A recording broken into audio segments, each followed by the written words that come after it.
વિદ્યાર્થી મિત્રો, અમારી યુટ્યુબ ચેનલ ટીચિંગ મેથ્સ એલટીએમાં આપનું હાર્દિક સ્વાગત છે।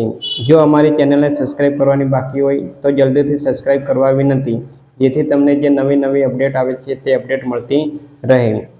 નવોદય પ્રવેશ પરીક્ષામાં કુલ 3 વિભાગમાં પ્રશ્નો પૂછાતા હોય છે। તેમાં વિભાગ 1 માનસિક યોગ્યતા કસોટી, તેમાં કુલ 50 ગુણના પ્રશ્નો પૂછાય છે। તેના માટે 40 પ્રશ્નો હોય છે। 40 પ્રશ્નો જે માનસિક યોગ્યતા કસોટી એટલે કે આકૃતિઓને લગતા હોય છે।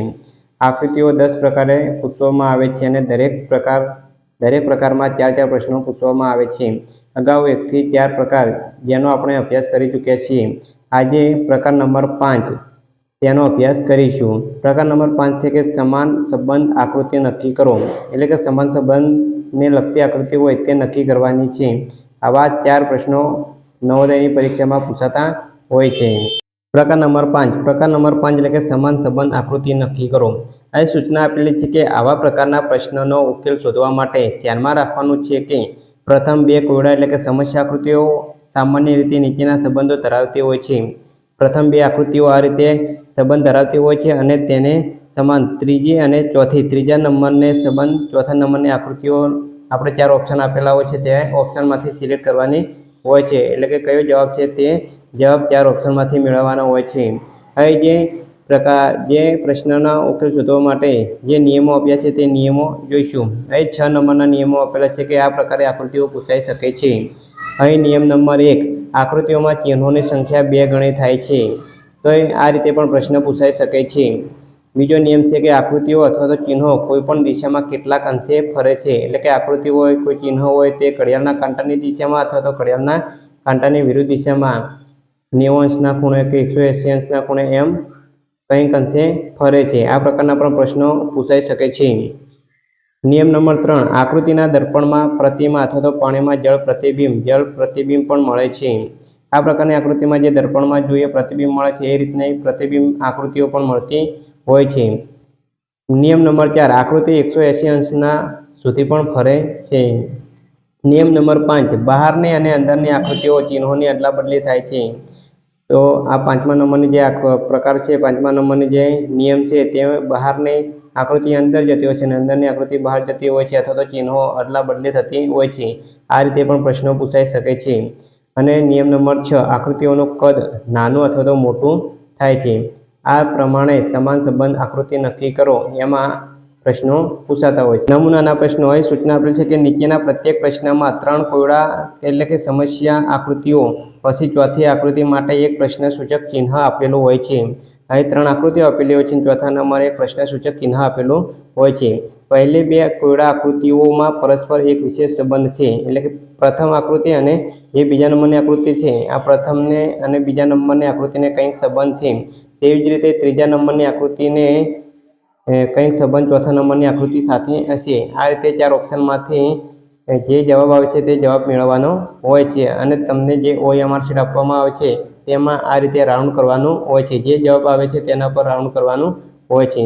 સૌપ્રથમ પ્રશ્ન નંબર 1 જોઈશું એટલે તમને ખ્યાલ આવશે। તો પ્રશ્ન નંબર 1માં જોઈશું કે અહીં એક ગુણાકારનું ચિહ્ન આપેલ છે અને જે રાઉન્ડ આપેલ છે નાનું તે અહીં જમણી બાજુ આપેલ છે। તો અહીં આ બીજા નંબરની આકૃતિ જોઈશું તો ઘડિયાળના કાંટાની દિશામાં ફરે છે। આ જે ગુણાકાર હતો એ ઘડિયાળના કાંટાની દિશામાં ફરે છે અને જે આ રાઉન્ડ હતું જે જમણી બાજુ હતું તે ઉપરની તરફ જાય છે અને તેની સામે એક ગુણાકારનું ચિહ્ન નાનું આવે છે। આ જ રીતે ત્રીજા નંબરની આકૃતિમાં જોઈશું તો ત્રીજા નંબરની આકૃતિમાં આ રીતે આપેલ છે તો ચોથા નંબરની આકૃતિ અહીં ઘડિયાળના કાંટાની દિશામાં ફરશે અને જે પ્લસનું નિશાન છે તે ઉપરની દિશા તરફ જશે। તો 4 ઓપ્શનમાં જોઈશું કે આ રીતે પ્લસનું ચિહ્ન ઉપર છે અને એની સામે અહીં જો એની સામે જો 0 આ વર્તુળની સામે ગુણાકારનું ચિહ્ન આવે છે તો આ પ્લસની સામે પણ ગુણાકારનું ચિહ્ન હોવું જોઈએ। તો અહીં પ્લસની સામે ગુણાકારનું ચિહ્ન છે તો સાચો જવાબ છે C। આ રીતે વિદ્યાર્થી મિત્રો આ પ્રમાણે પ્રશ્નો પૂછાતા હોય છે કે પ્રથમ આકૃતિને સંબંધ બીજી આકૃતિ સાથે હોય છે, તેવી જ રીતે જે ત્રીજી આકૃતિ હોય છે તેને સંબંધ ચોથી આકૃતિ મેળવવાની હોય છે। આ રીતે વધુ ઉદાહરણોનો અભ્યાસ કરીશું એટલે તમને વધુ ખ્યાલ આવશે। પ્રશ્ન નંબર 2, તો પ્રશ્ન નંબર 2માં પ્રથમ જે આકૃતિ છે એના બીજી આકૃતિ સાથે કેવો સંબંધ છે તે જોઈશું। તો અહીં પ્રથમ આકૃતિમાં વર્તુળ આપે છે અને અંદર નાનું ત્રિકોણ આપેલ છે. તો બીજી આકૃતિમાં જે ત્રિકોણ છે તે બહાર આવે છે અને જે વર્તુળ છે તે અંદરની તરફ જાય છે. એવી જ રીતે આ ત્રીજા નંબરની આકૃતિ એને સંબંધ ચોથા નંબરની આકૃતિ આપશે. ચોથા નંબરની આકૃતિમાં થશે જે વર્તુળ હશે તે બહારની બાજુ આવશે અને જે ચોરસ છે તે અંદરની તરફ જશે. તો આ રીતના આપણે ઓપ્શન જોઈશું તો ઓપ્શનમાં આપેલ છે કે ચોરસ અંદરની તરફ હોય તેવું આ એ નંબરનો ઓપ્શન છે. તો સાચો જવાબ છે એ. બાકીના જે 3 ઓપ્શનો જોઈશું તો આ રીતે આવતું નથી. એટલે કે પહેલી આકૃતિને સંબંધ જે બીજી આકૃતિ છે તેવી જ રીતે આપણે ત્રીજી આકૃતિને સંબંધ ચોથી આકૃતિ મેળવવાની હોય છે. તો ત્રીજી આકૃતિને સંબંધ ચોથી આકૃતિ એ નંબરની છે. તો સાચો જવાબ છે એ. હવે પ્રશ્ન નંબર 4. પ્રશ્ન નંબર 4માં તો અહીં પ્રથમ આકૃતિ આપેલ છે એને સંબંધ બીજી આકૃતિ જોઈશું તો અહીં દર્પણ પ્રતિબિંબ મળે છે. કારણ કે અહીં જો દર્પણ અરીસો રાખીશું તો તમને આ રીતે જે કિનારી છે એ આ તરફ આવશે અને આ ખુલ્લો જે ભાગ છે તે બહારની તરફ જશે. એવી જ રીતે અહીં ત્રીજી આકૃતિમાં સંબંધ ચોથી આકૃતિ મેળવવાની છે. તો અહીં દર્પણ પ્રતિબિંબ રાખીશું. દર્પણ પ્રતિબિંબ મેળવીશું તો આ ખુલ્લો ભાગ છે તે આ બાજુ જશે, એટલે કે જમણી તરફ જશે. તો એવી જે ઓપ્શન જોઈશું તો ઓપ્શન ડીમાં એ રીતનું આપેલ છે. તો સાચો જવાબ છે ડી, કે અહીં દર્પણ પ્રતિબિંબ મળે છે. પ્રશ્ન નંબર 5માં જોઈશું તો પ્રશ્ન નંબર 5માં જે પ્રથમ આકૃતિ છે એને સંબંધ બીજી આકૃતિ, એટલે કે અહીં અષ્ટકોણ આપેલ છે અને આ કેટલો છે ષટકોણ છે, એટલે કે અહીં 8 રેખાઓ આપેલ છે અને એને સંબંધ અહીં જે બીજી આકૃતિ મળે છે તેમાં 6 રેખાઓ મળે છે, એટલે કે 2 રેખાઓ ઓછી થાય છે. તેવી જ રીતે અહીં ત્રીજા નંબરની આકૃતિ છે તેમાં 4 ચોરસ એટલે કે 4 રેખાઓ આપેલી છે. તો એ જે ચોથા નંબરની આકૃતિ મળે છે તેમાં 2 રેખાઓ ઓછી થશે, એટલે કે 4માંથી 2 ઓછા થશે તો 2 રેખાઓ હોય તેવો જવાબ આવશે. તો અહીં 2 રેખા મળે છે તેવો જવાબ સી છે. તો સાચો જવાબ છે સી. આ રીતે સમાન સંબંધ ધરાવતી હોય તેવી આકૃતિઓ શોધવાની હોય છે. હવે વિદ્યાર્થી મિત્રો, હવે તમને ખ્યાલ આવી ગયો હશે. હવે સ્વાધ્યાયના કેટલાક પ્રશ્નોનું સોલ્યુશન કરીશું એટલે તમને વિસ્તૃતમાં સમજ પડશે. તો પ્રથમ નંબરની આકૃતિ છે તે બીજા નંબરની આકૃતિમાં ઘડિયાળના કાંટાની દિશામાં ફરે છે. કાટખૂણે એટલે કે 90 અંશના ખૂણે ફરે છે. તો અહીં આ ભાગ જે હતો તે અહીં ઉપરની તરફ જાય છે અને જે ઉપરનો ભાગ ત્રિકોણ હતો સફેદ કલરનો તે આ જમણી બાજુ જાય છે. આમ ઘડિયાળની કાંટાની દિશામાં ફરશે.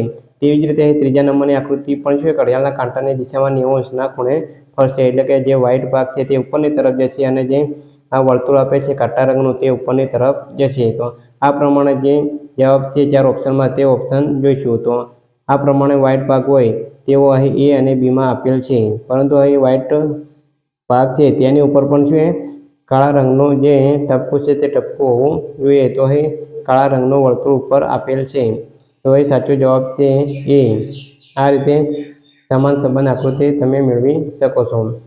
હવે પ્રશ્ન નંબર 3 જોઈશું તો પ્રશ્ન નંબર 3માં અહીં ચોરસ આપેલ છે અને ચોરસની અંદર અહીં એક ચતુષ્કોણ આપેલ છે. તો એને સંબંધ જે આકૃતિ આપેલ છે તે આકૃતિ મેળવીશું. તો અહીં ચતુષ્કોણ છે તે ચતુષ્કોણ બહાર આવે છે અને જે ચોરસ છે તે અંદરની તરફ જાય છે.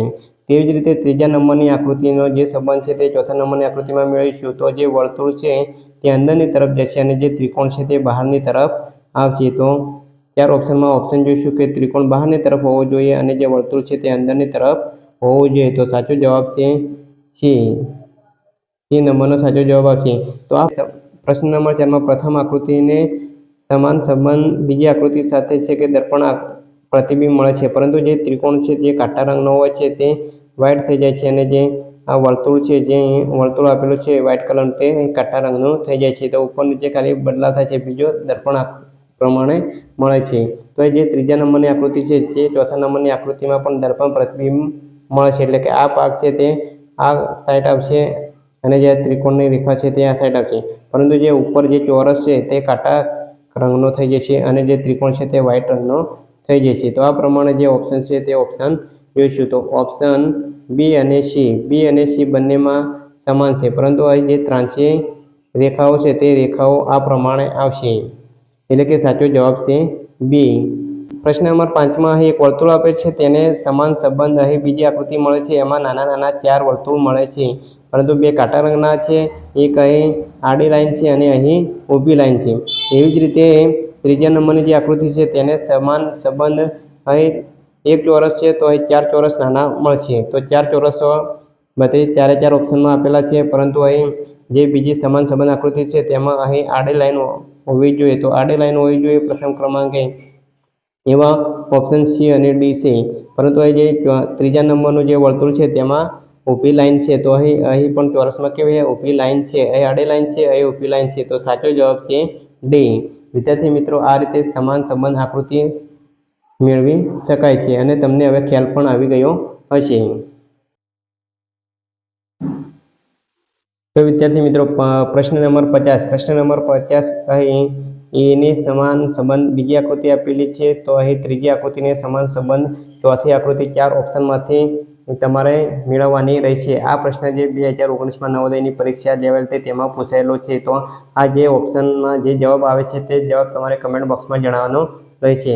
આ ઉપરાંત પ્રશ્ન નંબર 51માં પ્રશ્ન પણ છે.